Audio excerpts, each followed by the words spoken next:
वाले थे, इतने में आकर के पानी रास्ता और आंखों में आंसू भर लिए, रोने लग गए। ठाकुर राजा, अभी तक तो हम भी युद्ध में व्यस्त थे, आप भी व्यस्त थे, ना अपने मन की हम कह सके, ना आपकी सुन सके। इसलिए ठाकुर कम से कम क्या आपके पास बैठे। मेरे ठाकुर ने कहा, देखो भैया, नहीं होंगे तुम्हारे पास, आखिर बालका वाले इंतजार करेंगे, इसलिए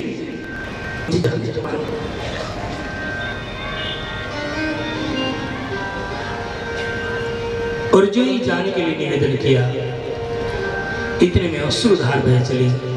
पांडवों की रो उठे सारे पांडव, और जो ही रो उठे पांडव, क्या जो उठे पांडव, उनके आंसुओं को देख करके मेरे ठाकुर को किसी के आंसुओं की याद आई और मेरा ठाकुर रुक गया। पांडव सोच रहे हैं कि हमारे लिए रुका है, लेकिन आज पांडवों के लिए नहीं रुका, तो इधर किसी और चीज के लिए रुका है। आज कैसे पता चला कि और के लिए रुका है? सुबह, रात भर में पता लगा। सुबह युधिष्ठिर गए मिलने ठाकुर को, देखा तो ठाकुर आसन पर बैठे हैं और अश्रुधारा बह रही है, रो रहे, आंख बंद है,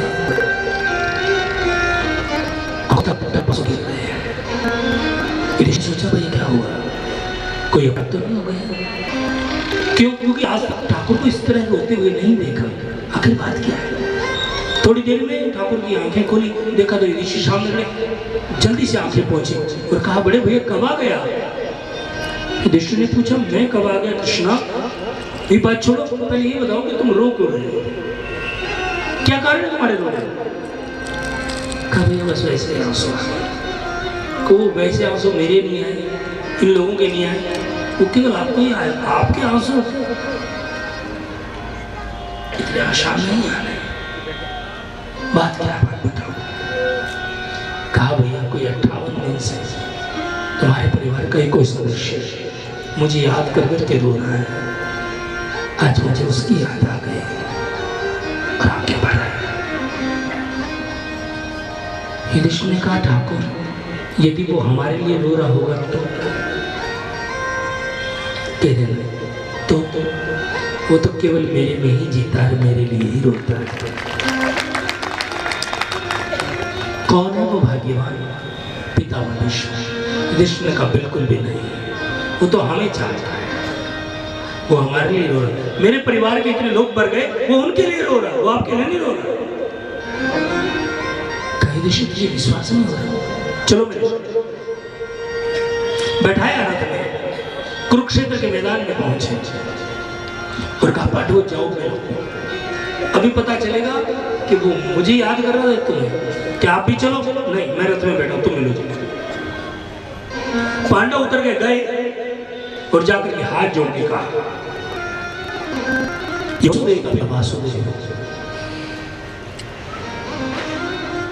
आपको वंदन करता पितामह।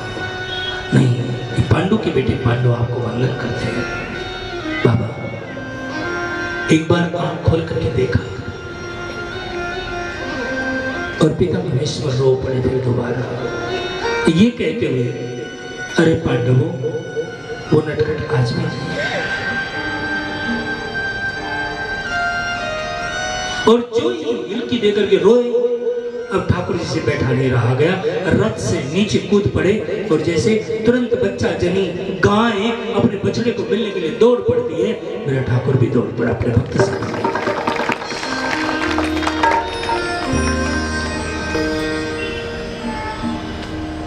और जाकर के प्रणाम किया कि वसुदेव का बेटा वासुदेव आपको वंदन करता है, आपको प्रणाम करता है। एकदम आंखें खुली, मुस्कुराया और कहा बाबा कब से इंतजार कर रहा था मैं तुम्हारे। हाँ बाबा मैं आ गया। आ गए हो तो मेरे सामने खड़े हो जाओ।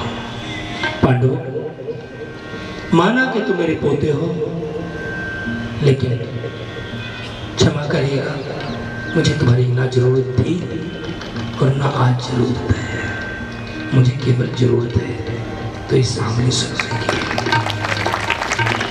हट जाओ एक तरफ, जरा दो बातें इनसे कर लें। ठाकुर ने कहा कहिए पितामह क्या बात है? कि ठाकुर एक निवेदन करना चाहता हूँ, यदि मान लोगे तो। कहा पहले ये बताइए, मैंने आज तक आपकी कौन सी बात नहीं मानी? हाँ ठाकुर मानी तो है, लेकिन ये विशेष क्या? मेरी एक कुंवारी कन्या है, उसकी अभी तक शादी नहीं हुई है, मैं शादी कराना चाहता हूँ। मरने से पहले पहले उसके टीले हाथ करना चाहता हूँ, और ये हर बाप की इच्छा होती है। पांडु दौड़ कर गया है, अरे रे रे रे रे रे ये बाल ब्रह्मचारी सी बेटी कहां से आ गई? ठीक हो ना बाबा तुम? मैं तो ठीक हूँ, शायद तुम्हारी बुद्धि ठीक नहीं। क्यों? क्योंकि मेरे पास कोई भौतिक बेटी नहीं है, तो इतिमती मेरी बेटी है और अभी तक इसकी शादी नहीं है, किसके खाली की खाली एक कुंवारी की कुंवारी है। कहा अब मरते मरते कहां से लेके आए? लाने की जरूरत नहीं है, तो वो तो खुद ब खुद चलकर मेरे पास आ गया। वहां जाने की जरूरत नहीं, उसे लाने की जरूरत नहीं है।